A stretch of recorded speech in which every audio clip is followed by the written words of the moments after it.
Il en est où le projet The Line? Vous savez, ce projet de ville du futur en plein milieu du désert de l'Arabie Saoudite? L'idée annoncée à la base, pour rappel, c'était de créer la ville du futur. Deux buildings de 170 km de long qui se font face, 500 mètres de haut, avec des miroirs de partout sur les façades. Et surtout, une ville pouvant accueillir des millions de personnes. Une ville ultra connectée, sans voiture et qui fonctionne aux énergies renouvelables. Un projet qui doit donc voir le jour pour 2030. Bref, un projet évidemment titanesque, hors du commun, mais qui dès le départ posait déjà énormément de questions et de problématiques, d'un point de vue environnemental, humain, etc. Mais bon, les travaux ont bel et bien pu démarrer. Et ça par contre, c'est réel, ça a démarré. Même si à la base on pouvait se dire, de toute façon, ça prendra jamais un projet comme ça, bah les travaux ont démarré depuis 2022 même, et les premiers rapports sont tombés fin 2024, et c'est totalement la cata. Mais genre, vraiment, la big cata. Bon déjà, le directeur du projet, il s'est barré fin 2024, démissionné. Et énormément de choses concernant ce projet sont revues à la baisse, mais genre vraiment à la baisse. Par exemple, The Line ne fera pas 170 km, mais 2,4 km pour 2030.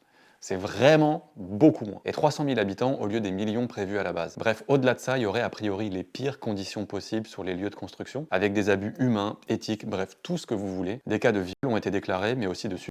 On n'entend pas trop parler de cette histoire, mais pourtant c'est fou ce qui se passe là-bas, vraiment. Il y a des gens qui sont pas payés, les conditions dans les camps sont a priori abominables, des gros problèmes de nourriture, bref, comme je vous le disais, c'est vraiment la cata. D'un point de vue environnemental aussi, c'est vraiment pas bon du tout. Il y a toujours le sujet des miroirs qui causerait un énorme problème pour les oiseaux, et c'est sans compter aussi l'impact que ce chantier a sur les écosystèmes sur place. Voilà, bon, ça sentait la chaussette dès le départ, mais maintenant ça sent carrément autre chose, tu vois. À voir comment ça va évoluer dans les mois à venir, ça fait un peu peur. S'il y a des nouveautés, je vous tiendrai informé dans un format court comme celui-là.